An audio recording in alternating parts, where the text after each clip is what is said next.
You raised in your presentation how long it has taken the government to establish the bill, to present the bill to establish the National Reconstruction and Resilience Authority to guide the post-Melissa rebuilding efforts. Have you had a chance to look at it since the Prime Minister presented it last Thursday? I haven't had a chance to read it thoroughly yet. After the budget debate closes, I will. I was citing that as one of 5 examples of the slow pace at which the government delivers legislation. And I see that the Prime Minister rushed to bring it to Parliament on Thursday after I spoke on Tuesday. It was in long form, which means it hadn't gone through the government printing office yet to be printed. So, it was obviously, there was some urgency to respond to what I said. But that's good. I mean, it's a step forward, and we'll be looking at it carefully to see what it does and what it doesn't do. You said you haven't looked at it in detail, but to have a glance, does it give you a better idea as to how the reconstruction work is going to happen?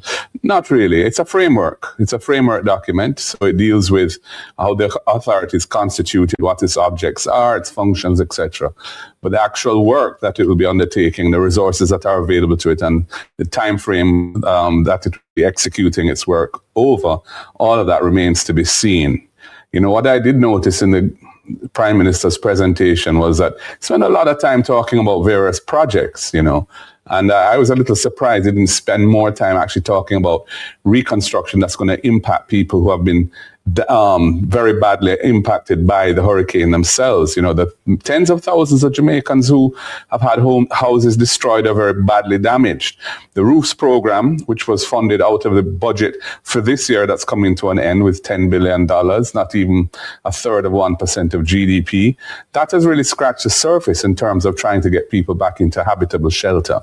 And the current budget didn't really address that issue, and the Prime Minister ignored it largely. So I was surprised at that. I thought he would have focused very much on what needs to happen this fiscal year coming, because that is the situation of crisis in the country, especially in Western Jamaica.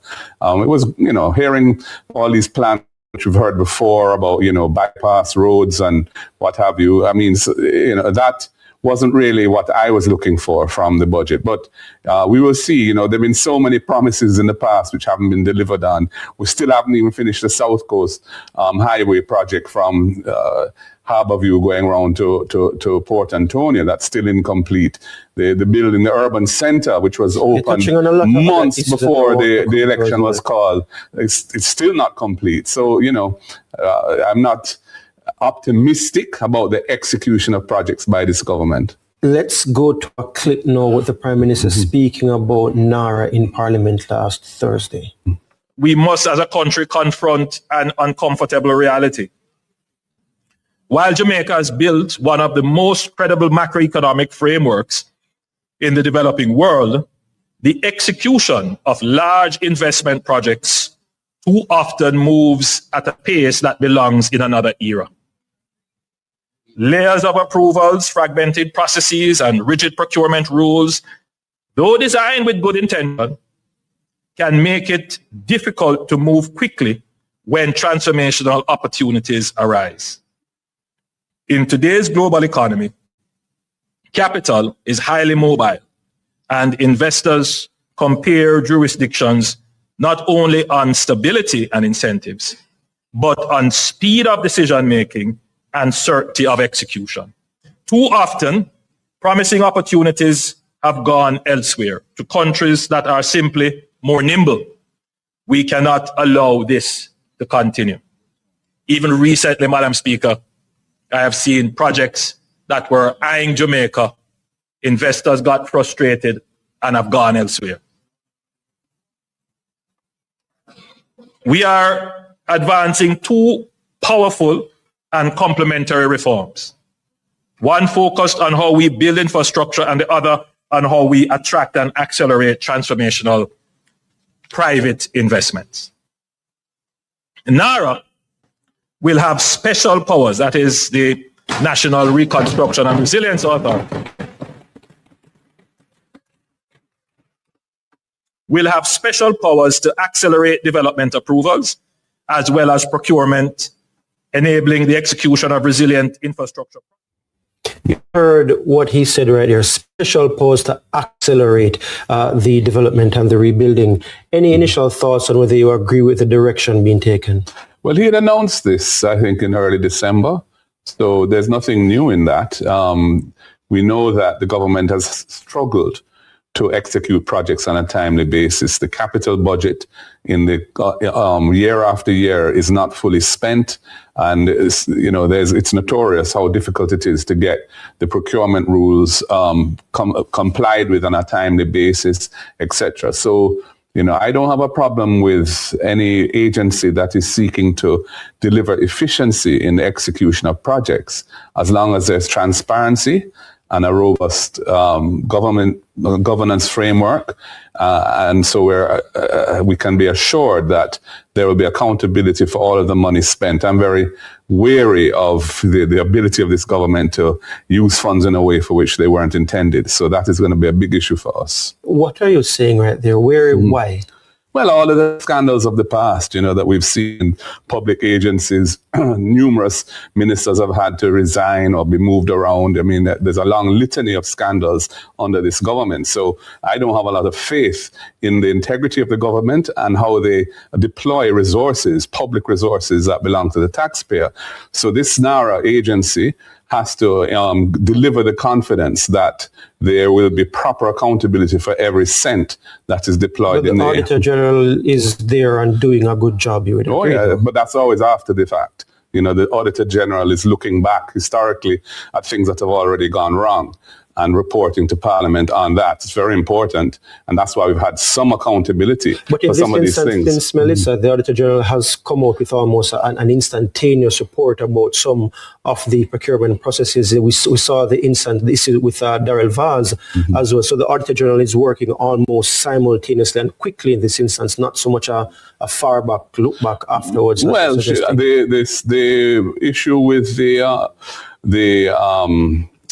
internet connectivity and so on, the Starlink devices and what have you, she dealt with that very quickly. And I have a lot of confidence in the Auditor General. But the reality is that there's a lot of money being spent through the public sector at all times, and the capacity of the Auditor General's office to look at all these things is what it is. For example, she's currently, as I understand it, looking at the procurement of the old buses, which took place back in May, June, July last year.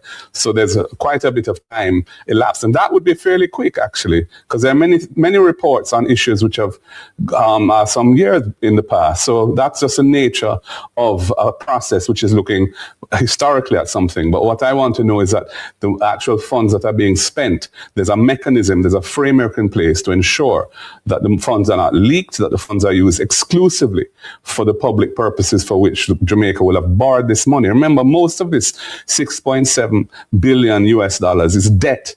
It's additional borrowing that the people of Jamaica are going to have to pay back. We've spent the last 15 years trying to reduce our debt to GDP ratio and our overall public indebtedness.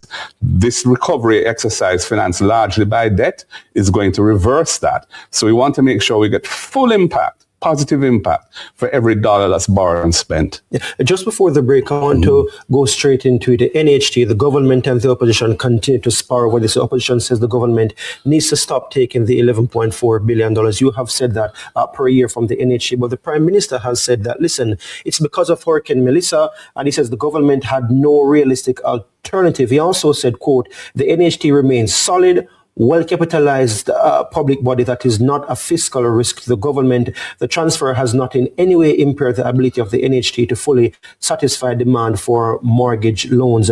Is there anything the Prime Minister has said here that you believe is incorrect? Yeah, I don't think that's accurate. I think that the taking of these resources out of the NHT now since 2013. It was originally authorized by law for 4 years at a time when Jamaica's debt to GDP ratio was 140%. We were at the precipice of financial collapse, and this was an extreme measure that was required then. He was publicly opposing it as hard and ruthlessly as he could at the time. And an affiliate of the JLP even took the matter to court and lost. And then when they came into office in 2016, they proceeded to pass legislation twice since then, extending it for another 10 years it's been. And now in the throne speech in February, they say they're going to extend it for 5 more years. I don't think you can blame Hurricane Melissa for that. Give me 1 second. I do want to continue on this point, but we are up on our first break. This is Lead Story Budget Special. We're talking to Opposition Leader Mark Golding, reacting to the Prime Minister's presentation, many issues that Mr. Golding himself has raised. We also want to talk to him about some of what he has presented, but much more when we come back here on Lead Story. Stay with us. Lead Story or Budget Special. We're speaking to Opposition Leader Mark Golding for the full hour, and before the break he was speaking about the National Housing Trust and concerns about the government continuing the $11.4 billion drawdown annually for the next 5 years. The Prime Minister has taken the issue with the opposition, saying that the NHT would be able to provide more housing solutions if not for the drawdowns. He said, that suggestion is one, misleading and fundamentally misrepresents how the NHT works, since the real problem is that we can't get enough projects off the ground, he says, because we don't have enough contractors who can handle those projects. We don't have enough land where people want to live, and there is too much bureaucracy. You're right. Well, those are management issues, and I would agree that there's a fair amount of mismanagement under his watch of that portfolio. And that is why there's such a huge unmet demand for affordable housing in the country. But taking $11.4 billion each year out of a financial institution, it has an impact. And it's having an impact in how the NHT operates now, where all but the very bottom level loans are outsourced to the private sector. The private banks have to fund those loans for the NHT, and the NHT has to pay those banks a subsidy, an interest rate subsidy, so that the borrowers are getting the rates that the NHT advertises rather than the higher rates that the banks would normally lend at. That's a big cost to the NHT as well. So to say that it's taking these resources out of the NHT is not making any difference is absolutely untrue. And look at the level of devastation of the housing stock of the country, especially in Western Jamaica, in St. James, in Hanover, in Westmoreland, in St. Elizabeth, parts of Manchester and Trelawney as well. The NHT is the primary housing agency of the country, public sector housing agency, and they ought to be empowered to deal with that problem, the crisis in housing, which Melissa has made that much worse. So I don't accept his explanation, and I think he is misleading the public. Do you not see, though, why it's necessary given Melissa? It's an extenuating circumstance? Or is the opposition, and I put this to Cleveland Tomlinson when he came here last week, is the opposition being hypocritical in its criticism of the government, especially for this fiscal year with the drawdown from the NHT? If the Prime Minister had made a commitment that he was ending this as of, say, March next fiscal year, the March of the coming fiscal year, and because of the situation, Hurricane Melissa, I would say it's bad and not so bad. But he's talking about extending it for 5 more years. And I don't think he can blame Melissa for that.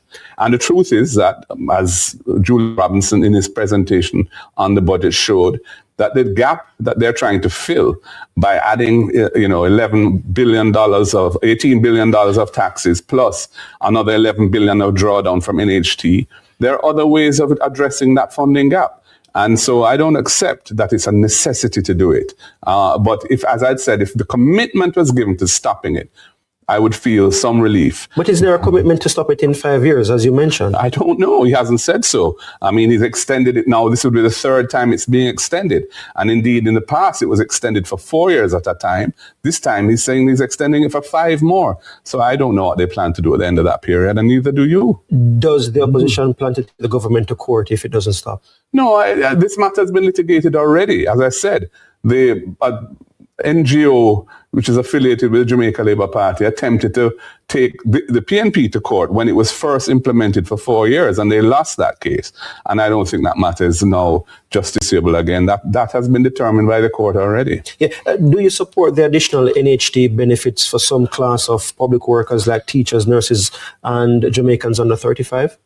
We do. In fact, the restoration of the lower interest rates for public sector workers is the restoration of a policy that had been implemented by Portia Simpson Miller when she was Prime Minister and was taken away under Andrew Holness. And indeed, one of our manifesto pledges was to restore that. And the Prime Minister is restoring it now because of the advocacy of the PNP all through last year. So yes, we do support that. And we support making deposit funding available by way of grants to young people to help them to get on the homeowning ladder. That was something that we had proposed, and NHT should be able to do that based on our calculations. So yeah, we support those types of programs. Yeah. Speaking about support, in a very rare moment, the Prime Minister agreed with a proposal that you put forward. The opposition has suggested a new electronic tax invoicing system that you say would bring in millions more that could help fund the budget. Could you first explain your idea for us? Well, this is one of several measures that I proposed. And this one, Julian went into considerable detail as a way of increasing the revenues of the government without imposing any new taxes. And essentially, it's requiring businesses, when they purchase or sell goods or services, to make those invoices available in real time to the tax authorities through a system which allows reconciliation of that versus a GCT that they pay over at the end of the period and so on. So it really tightens up on some of the revenue leakages that now exist. Other countries in Latin America and elsewhere have implemented this system and have been able to generate significant additional revenues. And Julian, being looking at it from a fairly conservative posture, said he believed that we could bring in about 8.6 or something billion, which was roughly 2% of GDP in the first year, recognizing that to implement this system might take, say, 6 to 8 months of hard, diligent work to get it done. But I think it would generate additional revenues in subsequent years. The Prime Minister has said that it is something they were contemplating, and he's happy that the opposition is supporting it. Were you surprised? No, because he has a history of adopting our ideas, usually without giving us any credit for it. But in this instance, because it was being adopted so soon after we spoke, I think he felt the necessity to actually attribute it to us. When do you think this could be implemented? I think they should start working on it right away. I think it's a very important aspect of making the tax system more efficient and will relieve taxpayers who are operating honestly and doing what they should do as honest business people, and taking some of the pressure off of the government so that they don't have to imposing new taxes at a time when we're in an economic slump, which was a big part of what we were saying in this budget debate, is that given that we've experienced negative economic growth in the last fiscal year as a result largely of the hurricane, and the year before that, as well with Beryl, this is not a time to be putting taxes on people, further compressing consumer demand and pushing the economy further into a trough. That is bad economics. And if there are other ways of funding the budget which doesn't do that, that should be explored. And that is what we attempted to show. You mentioned that they should go on this electronic invoicing system right away, but he has said that it would take some digital infrastructure would need to be put in place. Does it sound like a more medium-term idea then? No, I'm saying they should start working on it right away. Okay. It's not going to happen overnight. In terms of the time frame, how quickly it can be done, that's again a function of political will and management expertise. It's possible to get things done quickly if you put the effort behind it. And that's what I would say should happen. Major talking point, salary. You call the Prime Minister taking his salary increase a shameful deception. What did you mean by that? We went through a general election campaign speeches, debates, etc. He never told the Jamaican people that if he won the election, he was going to take the salary that he had told the Jamaican people he wasn't going to take. That was a deception. I'm not saying he shouldn't be paid well, but he had made a big song and dance about it after his cabinet approved that massive increase for himself and other ministers, the leader of the opposition and MPs and so on. When the heat reached him, he said, he's not taking it. And he was, holding himself out as a How do you paragon of think he should have virtue. dealt with it? I think he should have dealt with it by proper disclosure and let the people know that this is what his intention was. It was a deception not to do that. Are you still doing what you said you would do with your salary by donating a portion to charity? Yes, I do. Every month I spend over $350,000 on worthy causes, and I've continued to do that because the issue with the teachers and others is still unresolved. And I said I was going to continue it until I felt that they had received fair compensation and justice. The way that the public sector compensation transformation. $350,000? Yeah, that's 80% of my increase each month is what I spend on worthy causes. And if you look at the way the public compensation transformation took place, classroom teachers in particular and other categories of public sector workers didn't get a significant increase. It was 20% over the 3 years. At a time with inflation and so on, there wasn't really much in it for them. People at the upper ends and people at the very bottom of the public sector wage structure did quite well out of the compensation transformation, but a broad swathe in the middle did not. And I felt that was inappropriate because that meant that there wasn't equity in the way that the benefits were distributed across the public sector. Let's go to this clip of the Prime Minister in Parliament speaking about the salary increase that you're being critical of right now. Speaker. Madam Speaker, the leader of the opposition only talks.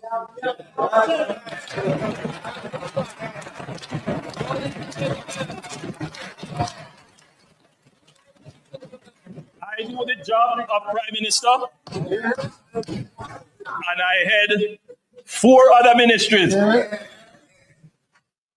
The leader of the opposition only talks. Many times nonsense.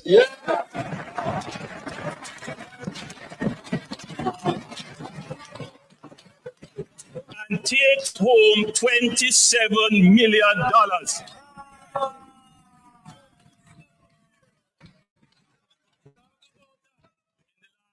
The leader of the opposition earned more than the Prime Minister. The opposition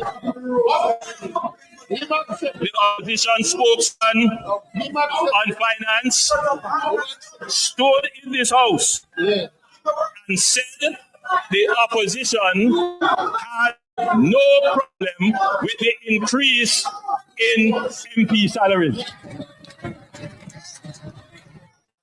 How do you respond to that? Well, first of all, the salaries were set by his cabinet. And the Prime Minister's salary is, and I think justifiably, the highest of them. And then everybody comes at a level after that. I had no say and have no say in what my salary is. I didn't ask for any increase either.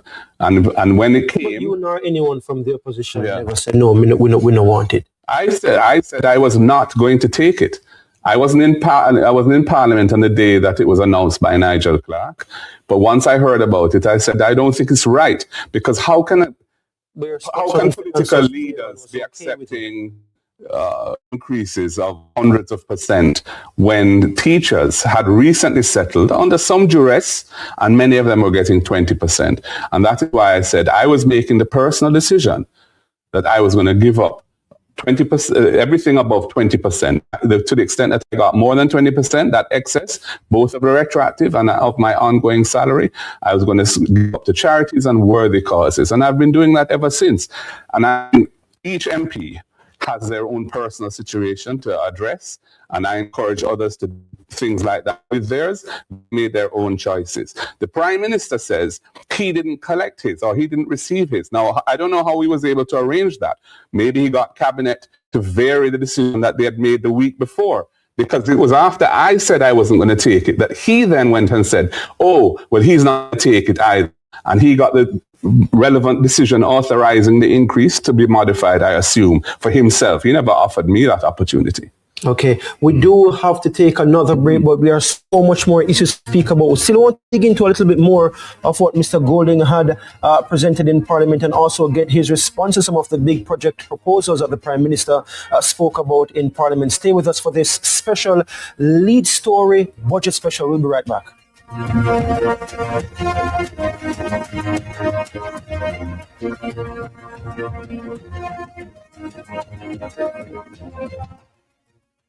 Start your journey with the Jane Bank Small Business Loan with small business loans with as little as $10,000 and up to $4 million.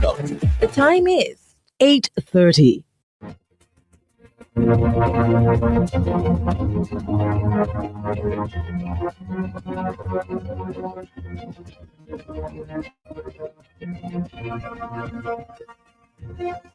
Welcome back. Going straight now to the issue of Cuba. Mr. Golding, you raised concerns that the government's position with regard to Cuba, and you said that the reasons given for ending the medical cooperation program are unconvincing. Given the current reality, though, and the posture of the United States, wouldn't a PNP government have been in the same position?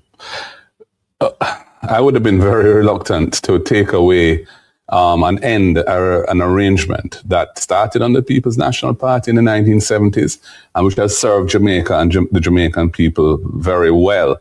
And there's a huge gap in our medical service, which the Cubans have been filling. Now, I'm not privy to the pressures that may or may not have been brought to bear on the government by the U.S. government on this matter. So, what I would say is this, that they have had some time to make alternative arrangements to fill that gap, and that they have failed to do so. And I think that was another example of mismanagement and negligence on their part. So by ending the arrangement unilaterally, the Cubans have said, without alternative arrangements being put in place to ensure that Jamaicans who were relying on this for their cataract surgeries and other eye operations, and those who are in rural parts and can see a doctor because there's a Cuban doctor there, those people are not going to be served. What would you have done differently?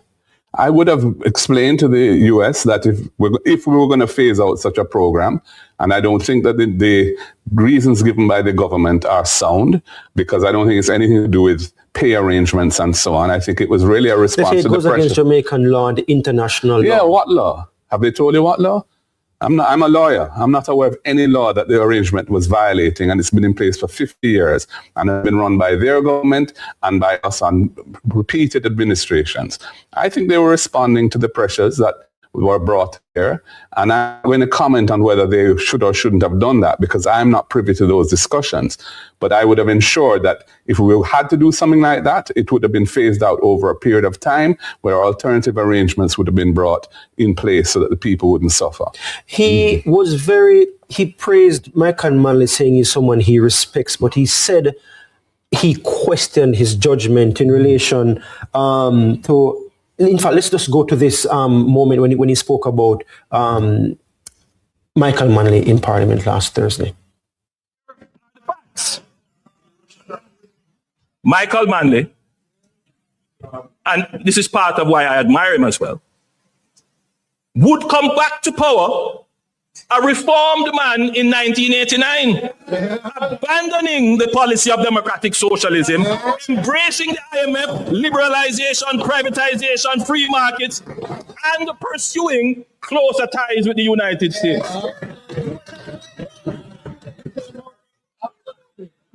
And this is the part of the history that is not reconciled. Why did we go down that path? Not the first place. You would not have gone down that path. Only to go to the White House. That is the question that keeps bothering me. Because it must bother every Jamaican, because had we not diverted for 10 years, even if we had changed government, but kept strategic and wise policies, Jamaica would be far better. Far better. As we have seen with countries. Is that true, Mr. Golding? Look, that is his interpretation of history. It's not facts. The record of the Michael Manley government is one which stands on its own. They established institutions like the National Housing Trust, built tens of thousands of affordable housing for the people of Jamaica, introduced free education at every level. So many Jamaicans had access to education because of the policies of Michael Manley. Speaking specifically about the stance in relation to the United States and Mr. Manley and how he came out during that particular period on that particular issue. The main issue that the US government had with Michael Manley at the time related to Africa and the fight against apartheid, and in particular, the South Africa's insistence that they were going to try and invade Angola and drive out the government of Angola so that they could control. This is the apartheid government. And Michael Manley said he was going to support Cuba's effort to ensure that that didn't happen. And Henry Kissinger and others reacted to that negatively. And there was a policy of destabilization at the time, with the JLP in opposition allowed itself to be manipulated in and become an agent of the CIA to destabilize the PNP government of the time. And this is documented. There's no doubt about this. I'm not making anything. The world changed. The Soviet Union collapsed. The Eastern Bloc disintegrated.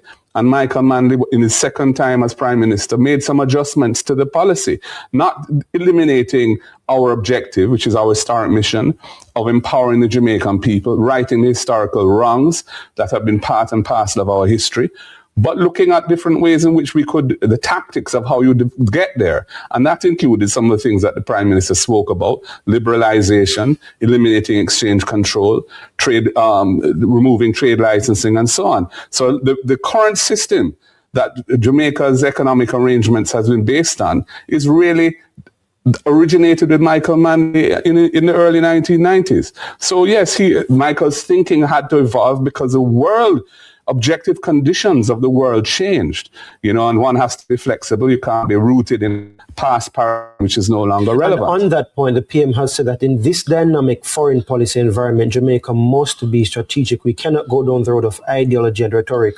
So is the PNP's position too idealistic? I don't know what the idealism is of which you speak. I'm saying that if you're going to succumb to pressure to send home doctors under an arrangement that has been benefiting the people of Jamaica for 50 years, you must make alternative arrangements so that they are not going to suffer from the lack of medical care that was being provided. That's the point I have made.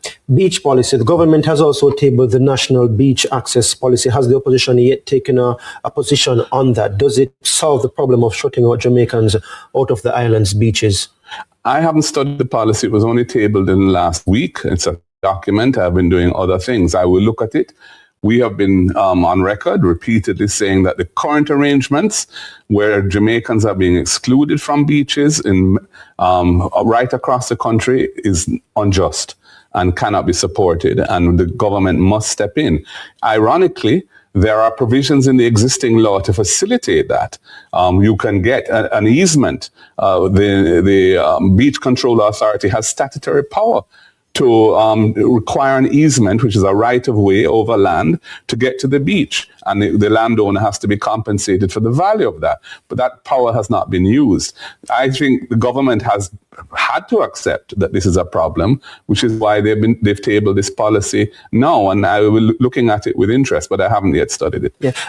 In terms of some of your own suggestions, you're proposing a national insurance scheme. Is this feasible? In the medium term, this is not something that can be done overnight.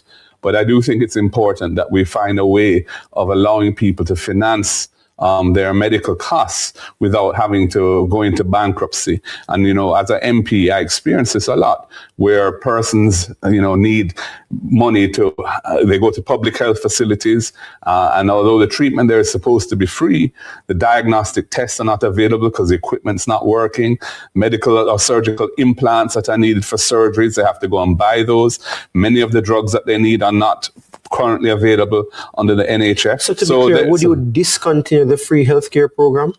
No, we would put in place a national insurance scheme, which would have to be funded, so that some of the burdens of healthcare and the cost of it would be borne by that scheme through insurance rather than individuals who are unfortunately suffering from a medical condition. Yeah. Remember, the National Health Fund was established by the PNP.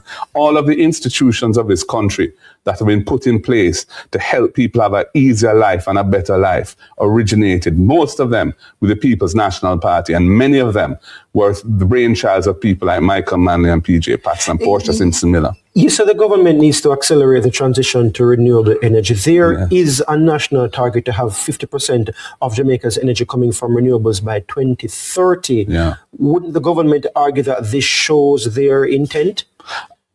A target doesn't show intent.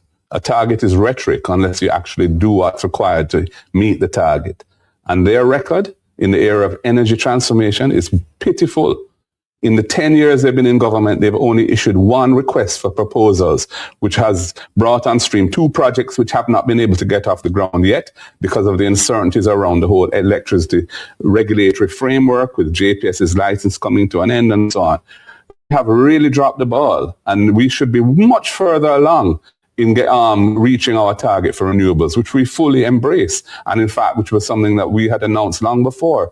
But when we were in government last, which was only for 4 years, we passed the Current Electricity Act to create a framework with an independent body to do the procurement of new electricity generation. And a number of the projects that are now already on stream came on stream in 2016-17 were as a result of that work. So, we don't just talk the talk, we walk the walk. We are upon a break. We want to hear some of the work that you'll be working on to come back. And I do have another issue I want to put here about that special economic zone for agriculture that you proposed as well. But stay with us. We have one more segment with Mark Golding, the opposition leader, talking about some of his proposals that he presented in the budget debate and also responding to some of the issues that were made to the Dangerous Drugs Act to allow for medicinal cannabis industry to develop. How satisfied are you with the current state of the ganja sector? Not satisfied at all. I think we should be much further along. The government has shown an ineptness. They do not manage regulatory frameworks and legislative developments in a timely manner. Regulations that were put in place, which we drafted, should have been reviewed. Adjustments should be made because the licensees in the industry have a lot of complaints about the way in which the industry is functioning. What more do you think needs to be done to that end? I think we need to, first of all, be much more accommodating of small farmers. Small farmers should be encouraged to come into the industry, and they should be given the red carpet and facilitated in doing so. And the costs of doing that should be absorbed by the state. We shouldn't be cutting down acres of ganja across the island now at a time when people are suffering. Those farmers should have been in the lawful net, in the lawful industry. And they should be able to sell their products through retail channels which are lawful, where the pricing is stronger. And indeed, export markets should be, we should be looking, JAMPRO should be actively seeking export markets. Germany, for example, is a massive market where they have decriminalized medicinal use, and there are many others. Just last week, we got some videos from St. Elizabeth where the police were burning acres of ganja, just taking them out and burning them down. You're saying you don't think that should be happening. How does the government, what should happen? The policy of the government over the last decade should have been to proactively reach out to communities where ganja is grown to bring them into the lawful industry. Places like in Westmoreland and Westmoreland, of course, St. Elizabeth, are there. We know where the ganja in the country is largely grown, but most of those farmers remain outside of the formal lawful economy, and they suffered this type of activity as a result. And I think it's a shame because we have a strong product and we have a strong brand in ganja. Bob Marley and Peter Tosh and others, took the message to the world. And yet we are not really getting the benefits that I had hoped and dreamed of then when I piloted and developed the regulatory framework and decriminalized personal use of ganja. Yeah, we have Mr. Golding, and there are so many other issues we could go into, but we're going to do things a little differently for the final few minutes of this program. We call this segment the Fact or Fiction. I'm going to give you these cards. Red, green, and this gold. Means you are indifferent to the answer. You're not so sure about what the answer should be. This has usually meant no, you disagree with the answer being given, and this means you are in agreement. we should say we are using these colors because this is globally accepted, green means... Well, I'm sure my opponents will take a screenshot of me holding a green flag and use it to their political advantage. But anyway, we'll proceed. Go ahead. Okay, let's bring it up on screen. Fact or spin? The first one. The opposition plan sounds good, but is economically risky. Well, we are committed to the fiscal responsibility framework, which we implemented in 2013 in its current form. But we also recognize that for Jamaica to get out of the woods now, at a time when our productive capacity has been badly damaged by a Category 5 hurricane, it requires the state to take a proactive stance towards getting the economy back into a positive trajectory. And so we feel that the way that the government has crafted this budget for the coming fiscal year doesn't really achieve that, because they've imposed $18 billion, I think it is, of new taxes, and they're continuing to take money out of the major housing agency when housing is a big problem and there should be massive investment in housing going on.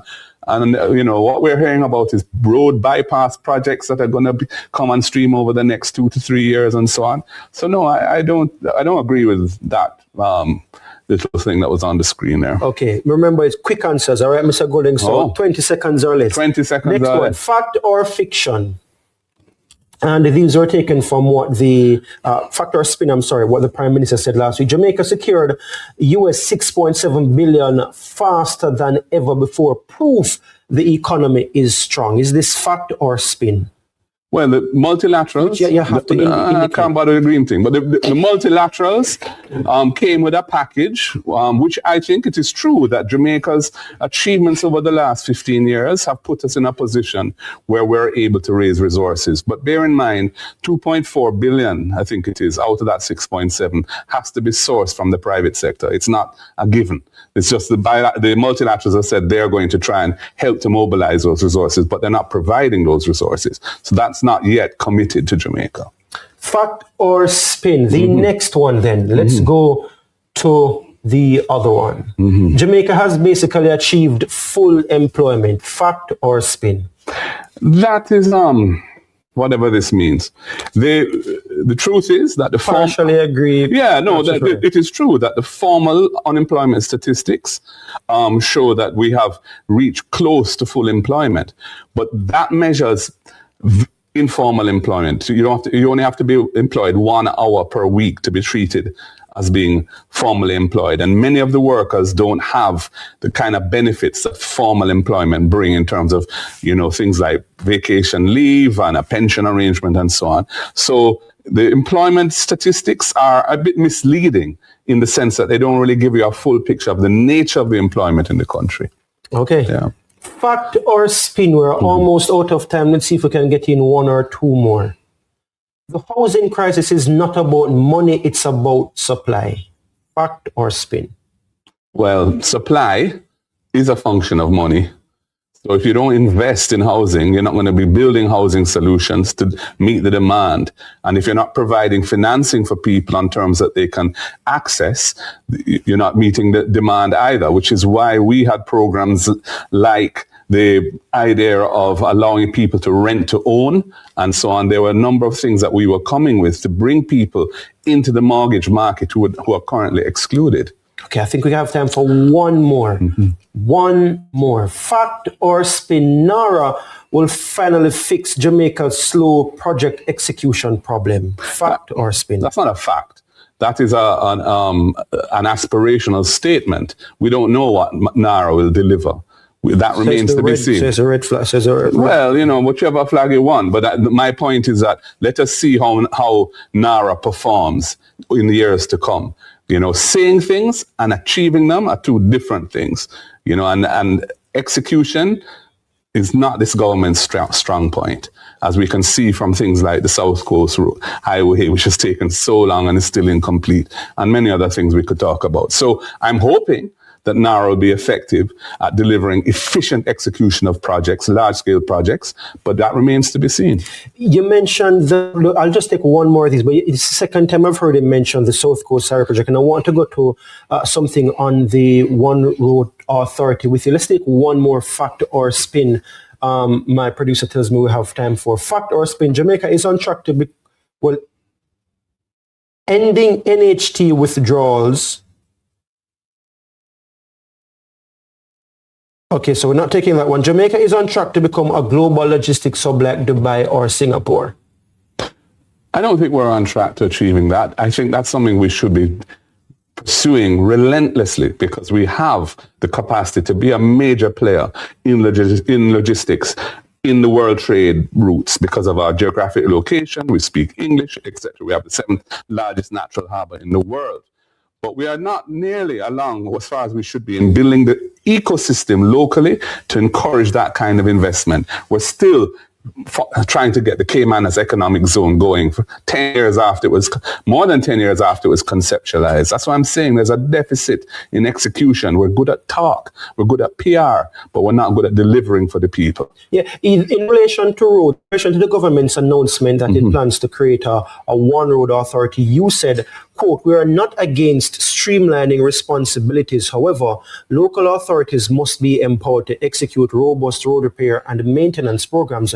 Wouldn't that be the very opposite of what the One Road Authority should be doing, though? No, I don't think so. My understanding from what they've said, and they haven't put anything really out there in detail yet, but they have given assurances that there will be an ongoing role for local authorities in road repair and maintenance. And I think it's very important that that be the case, because the local authorities are more responsive to the people's needs on the ground. They know where the issues are.